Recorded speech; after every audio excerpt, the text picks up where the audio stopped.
Hello, everyone. I'm very excited to be here today. My name is Donovan Guzman. I am an education program coordinator at Get Outdoors Nevada. Here at Get Outdoors Nevada, we're dedicated to connecting you and your families to Nevada's diverse outdoor spaces. And today I want to connect you to those outdoor spaces by talking to you today about Mojave Max. As a gentle reminder, Mojave Max represents all of the threatened desert tortoises here in the Mojave Desert, and his main theme is to respect, protect, and enjoy our desert. So today I'm going to give a lesson in this video about desert tortoise life cycle. I'm going to teach you how desert tortoises grow and develop. And in this little video, I'm also going to remind you about the different ways you can respect, protect, and enjoy our desert. So let's get started. As you know, Mojave Max represents all of the desert tortoises here in our desert. So this is what a desert tortoise looks like as a reminder. And to teach you about the life cycle of a desert tortoise, I brought with me a poster that gives us more information. So we're going to use it. So the life cycle of a desert tortoise begins during the mating period. So we're going to read this together. While males do not defend territories, they will fight other males they come across in their search for mates. Mating may occur any time after emergence from brumation until the beginning of October. So brumation, remember, that means when a desert tortoise takes a deep sleep in the wintertime. So after it emerges from that deep sleep, it will begin to mate until the beginning of October. So after mating period, we go to nesting. So let's start with that next. So between May and July, the female usually digs a nest near a burrow entrance or shrub where she carefully deposits a clutch of 1 to 14 eggs. A female may lay more than one clutch of eggs in a year, 3 clutches being the max. These eggs resemble ping pong balls. So after nesting, and when the mother lays her eggs, she will go on her way, and then we have the incubation period. Incubation just means the time that the baby desert tortoise grows inside of the egg. So let's read this together. After incubating or growing for 90 to 120 days, so about 3 to 4 months, the hatchlings, or the babies, will break out of their shell using an egg tooth.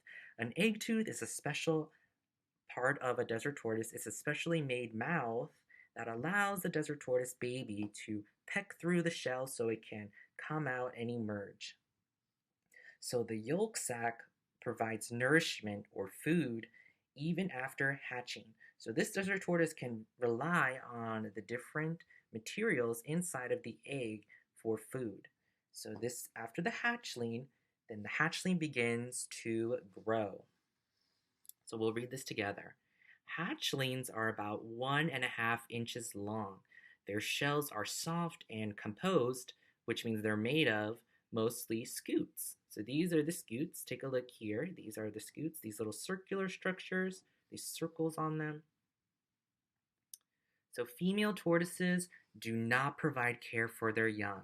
Less than 5 out of every 100 hatchlings will survive to adulthood. So that means only about 5 out of 100 babies will make it to be an adult.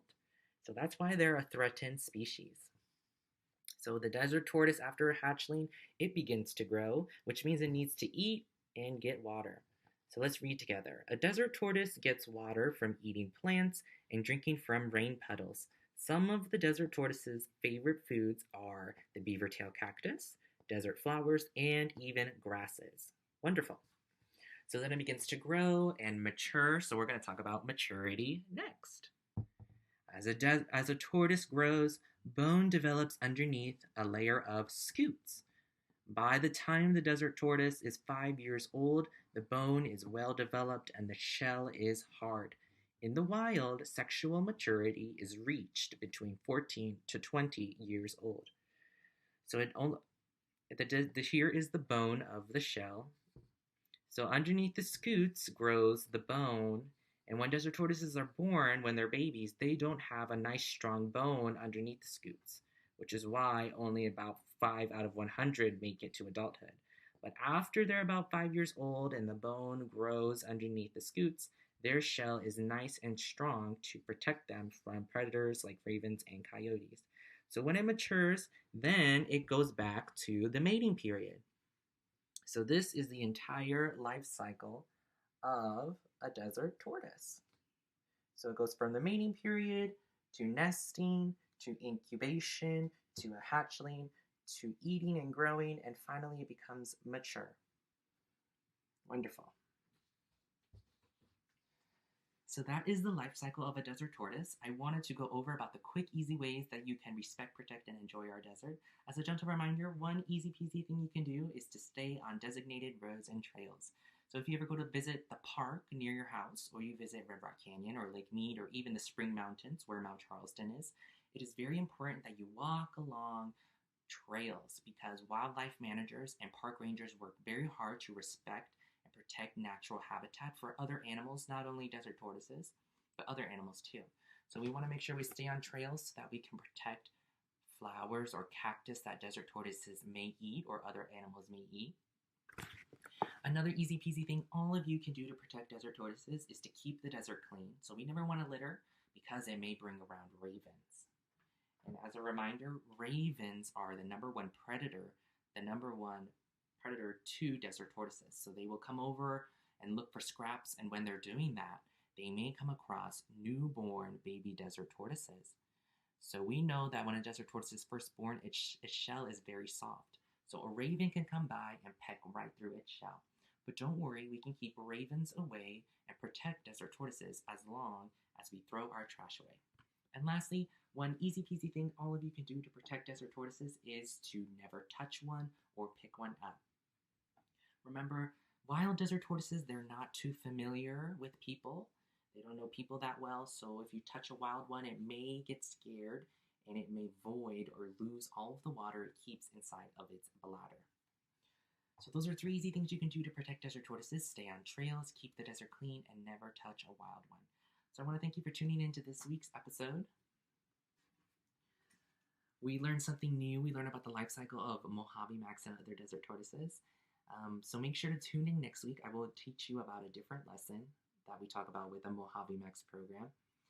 I wish you good health, and I will see you guys next week. Be sure to tune in on Get Outdoors Nevada Facebook page and Get Outdoors Nevada Instagram page to see all of the new online learning content and activities we are releasing. See you later.